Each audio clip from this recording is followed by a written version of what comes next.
നമസ്തേ, ഞാൻ ശിവൻ, പാല brilliant studies സെൻറ്ററിൽ നിന്നും.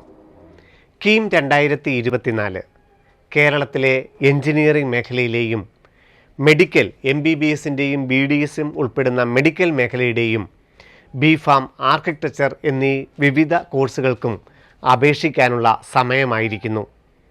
കേരള എൻട്രൻസ് കമ്മീഷനുടെ വെബ്സൈറ്റ് വഴി ce.kerala.gov.in എന്ന വെബ്സൈറ്റിലൂടെ ഒരൊറ്റ ഓൺലൈൻ ആപ്ലിക്കേഷനിലൂടെ എഞ്ചിനീയറിങ്ങിനും മെഡിക്കലിനും ബിഫാമിനും ആർക്കിടെക്ചറിനും ഓരോ കുട്ടികൾക്കും അഭിരുചിയുള്ള ആഗ്രഹമുള്ള കോഴ്സുകളിലേക്ക് അപേക്ഷിക്കുവാനായിട്ട് ഏപ്രിൽ 17 വൈകുന്നേരം 5 മണി വരെയാണ് അവസരം. മെഡിക്കൽ പ്രവേശനത്തിന് MBBS, BDS, അഗ്രികൾച്ചർ, വെറ്റിനറി, ആയുർവേദം, ഹോമിയോ പോലെയുള്ള 13 കോഴ്സുകൾക്ക് പ്രവേശന പരീക്ഷ മെയ് 5 നടക്കുന്ന നീറ്റ് എക്സാമാണ്.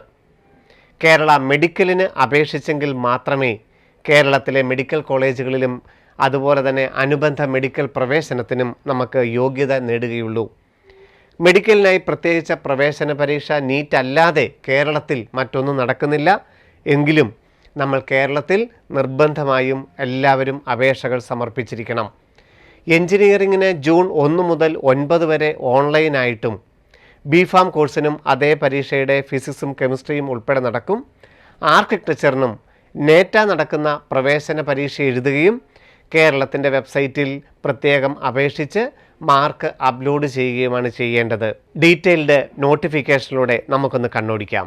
കീം 2024 കേരളത്തിലെ എഞ്ചിനീയറിംഗ്, ആർക്കിടെക്ചർ, ഫാർമസി, മെഡിക്കൽ അനുബന്ധ കോഴ്സുകളുടെ അപേക്ഷ ക്ഷണിച്ചിരിക്കുന്നു.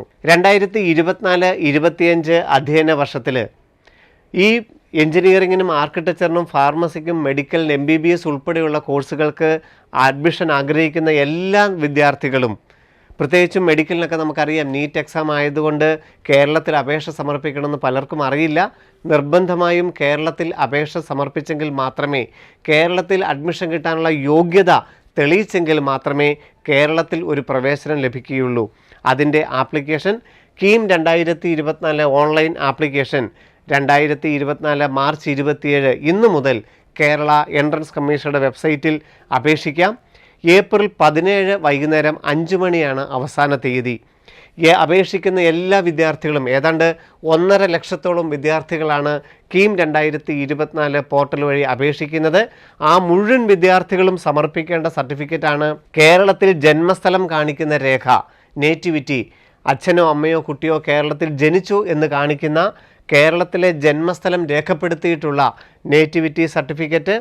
ഇനി അത് 10ാം ക്ലാസ്സിൻ്റെ മാർക്ക് ലിസ്റ്റിൽ ജന്മസ്ഥലം കാണിക്കുന്നുണ്ടെങ്കിൽ അതാവാം, പാസ്പോർട്ടാവാം, അല്ലെങ്കിൽ അക്ഷയ കേന്ദ്രത്തിൽ നിന്ന് കിട്ടുന്ന നേറ്റിവിറ്റി ആകാം, അല്ലെങ്കിൽ കേരളത്തിൽ ജന്മസ്ഥലം കാണിക്കുന്ന രേഖ അപ്ലോഡ് ചെയ്യണം, ജനന തീയതി തെളിയിക്കണം, ഡേറ്റ് ഓഫ് ബർത്തിൻ്റെ പ്രൂഫ്, അതുപോലെ തന്നെ 10ാം ക്ലാസ്സിൻ്റെ മാർക്ക് ലിസ്റ്റ്. 10ാം ക്ലാസ്സിൻ്റെ മാർക്ക് ലിസ്റ്റ് സ്റ്റേറ്റ് ആണെങ്കിലും CBSE ആണെങ്കിലും ISC ആണെങ്കിലും എല്ലാ വിദ്യാർത്ഥികളും അപ്ലോഡ് ചെയ്തിരിക്കണം. ഇത്രയും കാര്യങ്ങൾക്ക് ഒരേ ഡേറ്റ തന്നെ ഉപയോഗിക്കാം. ഇപ്പോൾ 10ാം ക്ലാസ് സ്റ്റേറ്റ് സിലബസ് പഠിച്ചതാണെങ്കിൽ ഈ കാര്യങ്ങളെല്ലാം ഒരൊറ്റ സർട്ടിഫിക്കറ്റിൽ തന്നെ കിട്ടും. ഒരെണ്ണം തന്നെ എല്ലാത്തിലും അപ്ലോഡ് ചെയ്താൽ മതിയാകും. CBSE ISC പഠിച്ച വിദ്യാർത്ഥികൾക്ക് ഡേറ്റ് ഓഫ് ബർത്തിന് വേണ്ടിയിട്ടും ക്ലാസ് 10 മാർക്ക് ലിസ്റ്റിന് വേണ്ടിയിട്ടും ക്ലാസ് 10 മാർക്ക് ലിസ്റ്റ് ഉപയോഗിക്കാം. എന്നാൽ കേരളത്തിൽ ജന്മസ്ഥലം കാണിക്കുന്ന രേഖയ്ക്ക് വേണ്ടി കേരളത്തിൽ ജനിച്ച കുട്ടികൾക്ക് ബർത്ത് സർട്ടിഫിക്കറ്റ്, പാസ്പോർട്ട് എന്നിവ ഉപയോഗിക്കണം. അല്ലെങ്കിൽ അക്ഷയ കേന്ദ്രത്തിൽ നിന്ന് കിട്ടുന്ന നേറ്റിവിറ്റി.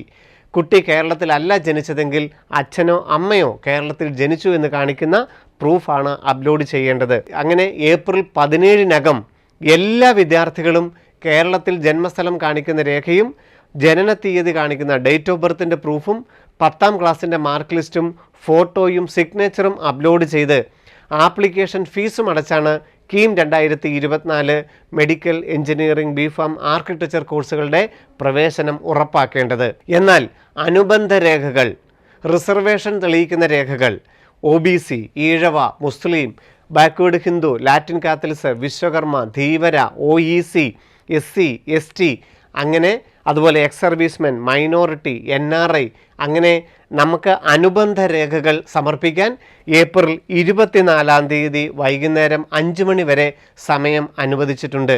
ഏപ്രിൽ 17 ആപ്ലിക്കേഷൻ ഫീസ് അടച്ച് ആപ്ലിക്കേഷൻ കൺഫേം ചെയ്യുന്നവർക്ക് മാത്രമേ 24 തങ്ങളുടെ റിസർവേഷൻ സംബന്ധിച്ചുള്ള സർട്ടിഫിക്കറ്റുകൾ അപ്ലോഡ് ചെയ്യാൻ അവസരമുണ്ടായിരിക്കുകയുള്ളൂ.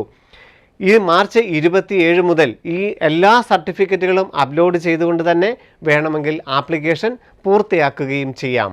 മെഡിക്കൽ പ്രവേശന പരീക്ഷ എഴുതുന്ന വിദ്യാർത്ഥികൾ നീറ്റ് 2024 മെയ് 5-ാം തീയതി എഴുതുകയും ജൂൺ 14-ാം തീയതി നീറ്റിൻ്റെ റിസൾട്ട് പ്രസിദ്ധീകരിച്ചതിന് ശേഷം ജൂൺ അവസാനത്തെ ആഴ്ച കേരള എൻട്രൻസ് കമ്മീഷനുടെ വെബ്സൈറ്റിൽ പ്രവേശിച്ച് നീറ്റിൻ്റെ ആപ്ലിക്കേഷൻ നമ്പറും റോൾ നമ്പറും എൻ്റർ ചെയ്ത് നീറ്റിൻ്റെ ഡാറ്റാബേസുമായി ലിങ്ക് ചെയ്ത് കേരള മെഡിക്കൽ റാങ്ക് ലിസ്റ്റ് തയ്യാറാക്കാനുള്ള ആ നോട്ടിഫിക്കേഷൻ അനുസരിച്ചുള്ള പ്രക്രിയയിൽ പങ്കാളികളാവേണ്ടതുമാണ്. ആർക്കിടെക്ചറിൻ്റെ റിസൾട്ട് യഥാസമയം കേരളയുടെ വെബ്സൈറ്റിൽ അപ്ലോഡ് ചെയ്തെങ്കിൽ മാത്രമേ ആർക്കിടെക്ചർ കോഴ്സിനും പ്രവേശനം ലഭിക്കുകയുള്ളൂ. കീം 2024 മെഡിക്കലിനും എഞ്ചിനീയറിംഗിനും ബിഫാമിനും ആർക്കിടെക്ചറിനും അപേക്ഷിക്കേണ്ട സമയമാണ് ഏപ്രിൽ 17-ാം തീയതി. ഡീറ്റെയിൽഡ് നോട്ടിഫിക്കേഷനും അപ്ലോഡ് ചെയ്യേണ്ട സർട്ടിഫിക്കറ്റുകളെക്കുറിച്ചും സ്റ്റെപ്പ് ബൈ സ്റ്റെപ്പ് ആയിട്ടുള്ള ഓൺലൈൻ ആപ്ലിക്കേഷനുമായിട്ട് ബ്രില്യൻ യൂട്യൂബ് ചാനൽ സന്ദർശിക്കുക. വീണ്ടും കാണാം. നന്ദി, നമസ്കാരം. എൻട്രൻസ് സംബന്ധമായ വാർത്തകളും അപ്ഡേഷനുകളും ഏറ്റവും വേഗം ആധികാരികമായി അറിയാൻ ബ്രില്യൻ സ്റ്റഡി സെന്റർ പാല യൂട്യൂബ് ചാനൽ സബ്സ്ക്രൈബ് ചെയ്യുക. ബെൽ ഐക്കൺ അമർത്തുക. ഈ വീഡിയോ മറ്റ് സുഹൃത്തുക്കളിലേക്കും ഷെയർ ചെയ്ത് നൽകുക.